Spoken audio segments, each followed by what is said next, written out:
Ayan guys, makikitang muli ang paghataw ni Sarah Geronimo. Kakaiba siya ngayon. Mas pinagaling Wow, ayan ang kanyang paghataw. Bamboo, Sarah G and Bamboo concert sa Pampanga.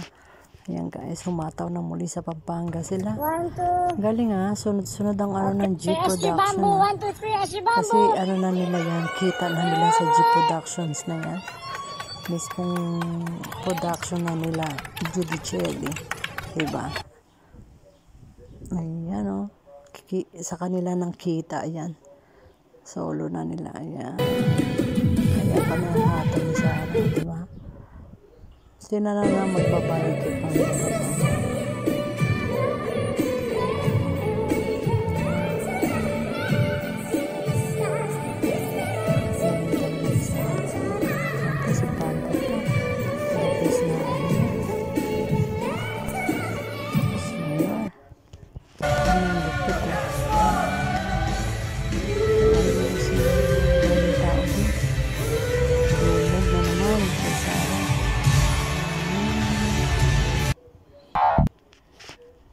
Stars, I miss you. Congrats. Dakala salamat. Congrats, I love you. Thank you po. Alright. Saan kaya next?